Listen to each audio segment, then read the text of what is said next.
Assalamualaikum warahmatullahi wabarakatuh. Perkenalkan, nama saya Regina Skarluftanu-Graheni, NIM 1803211001009. Di sini saya akan menjelaskan tentang manajemen produksi agribisnis meliputi produksi agribisnis di tingkat hilir, yaitu pengolahan pada usaha tempe keripik. Latar belakang pemilihan usaha, di mana kedelai merupakan salah satu komoditas unggulan di Kabupaten Ngawi. Selain itu, Kabupaten Ngawi juga terkenal sebagai daerah penghasil tempe dan makanan khas yang berbahan dasar dari kedelai, yaitu keripik tempe yang sudah dikenal di berbagai kota lain.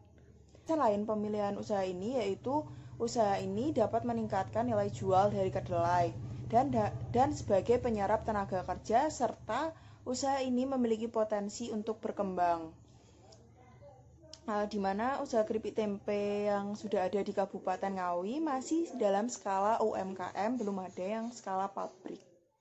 Selanjutnya, manajemen mutu produk menggunakan Total Quality Management atau TQM, di mana yang pertama TQM kepemimpinan.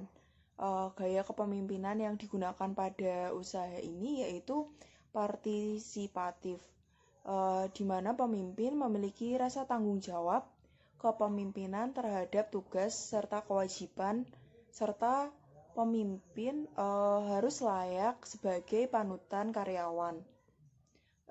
TQM yang kedua yaitu TQM pada organisasi, yaitu pada sosial ekonomi yang memberikan bimbingan atau pelatihan kepada karyawan dan sistem desentralisasi pembagian tugas pada setiap bagian.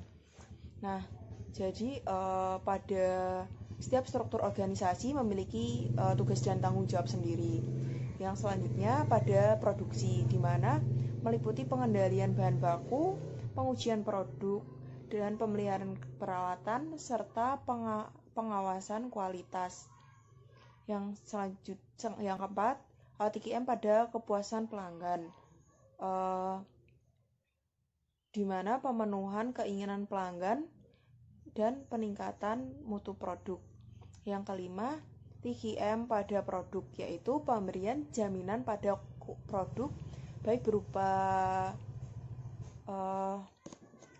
berupa rasa, aroma, dan tekstur, serta kemasan yang berbeda dan variasi pada rasa.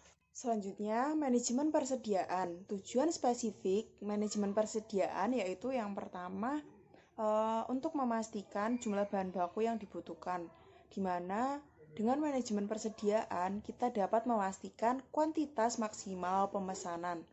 Yang kedua, untuk mengantisipasi perubahan permintaan, di mana dengan manajemen persediaan kita dapat menentukan jumlah stok persediaan.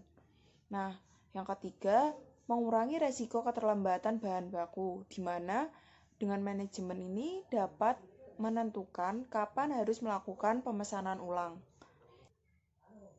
Yang keempat, menyesuaikan jadwal produksi dan mengantisipasi kenaikan harga pada bahan baku, di mana harga bahan baku sendiri mengalami fluktuatif harga pada kondisi musim panen dan memberikan waktu untuk pengolahan bahan. Selanjutnya yaitu menentukan kuantitas pemesanan dan total biaya persediaan, serta mengetahui kapan harus melakukan pemesanan ulang. Nah, di mana diketahui bahwa kebutuhan tahunan terhadap kedelai yaitu sebesar 10.000 kg dengan harga kedelai per kilo sebesar Rp12.000 dan biaya pemesanan sebesar Rp150 serta biaya penyimpanan sebesar 15% dan stok persediaan sebesar 15 kg. Dari hasil perhitungan melalui rumus EOHI yang ada didapatkan EOHI sebesar 40,82 kg. Selanjutnya yaitu menghitung total biaya persediaan melalui proses TCC dan TOC terlebih dahulu, di mana setelah perhitungan didapatkan TCC sebesar 36.000 Rp738 dan TOC sebesar Rp36.747 serta biaya safety stock yang didapatkan sebesar Rp27.000. Nah, total biaya persediaan yang didapat dari hasil TCC, TOC, dan biaya safety stock didapatkan total biaya persediaan sebesar Rp100.475. Untuk menentukan reorder point yaitu penggunaan tahunan dengan kebutuhan tahunan dibagi dengan jumlah hari selama 1 tahun, di mana 10.000 dibagi 365 hari diperoleh 27,4 kilo. Karena waktu pengiriman kedelai diestimasikan selama 3 hari, sehingga didapatkan nilai reorder point sebesar 97,2 kg. Sehingga dapat diketahui dari hasil metode EOHI, pembelian optimum dilakukan sebesar 40,82 kg dengan total biaya pemesanan sebesar Rp100.475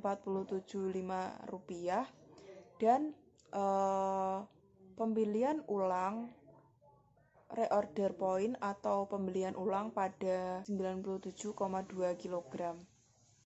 Selanjutnya, manajemen pemeliharaan, di mana pemeliharaan yang dilakukan pada usaha ini yaitu pemeliharaan terencana yang meliputi yang pertama preventive maintenance yang merupakan pencegahan kerusakan dengan penjadwalan, pengecekan, dan pembersihan serta ganti suku cadang. Nah, pada usaha ini setiap hari dilakukan pengecekan serta pembersihan setelah melakukan kegiatan produksi, serta penggantian suku cadang pada peralatan yang digunakan. Contohnya pada kompor yang digunakan, tatakannya itu diketahui kapan harus diganti suku cadangnya dan kelayakan peralatan seperti baskom, kapan harus diganti. Yang kedua, predictive maintenance yang merupakan perencanaan mengetahui perubahan atau kelainan kondisi fisik maupun fungsi peralatan. Merencanakan kapan alat tersebut akan berubah fisik sehingga mempengaruhi terhadap hasil produksi, sehingga dapat diketahui kapan harus mengganti peralatan tersebut. Selanjutnya, manfaat manajemen pemeliharaan. Yang pertama, memperpanjang kegunaan alat, di mana dengan pembersihan alat setiap hari setelah melakukan kegiatan produksi akan meningkatkan atau memperpanjang umur peralatan. Yang kedua, menjamin ketersediaan optimum persediaan alat saat kegiatan produksi, di mana dengan ketersediaan optimum peralatan, kegiatan produksi dapat dilakukan dengan optimal. Dan yang ketiga, menjamin kesiapan operasional, di mana setelah melakukan pemeliharaan dapat mengetahui kapan peralatan mana saja yang masih bisa digunakan pada produksi selanjutnya, sehingga pada produksi selanjutnya dapat dilakukan produksi alat-alat sudah siap digunakan. Sekian dari saya, kurang lebihnya mohon maaf. Wassalamualaikum warahmatullahi wabarakatuh.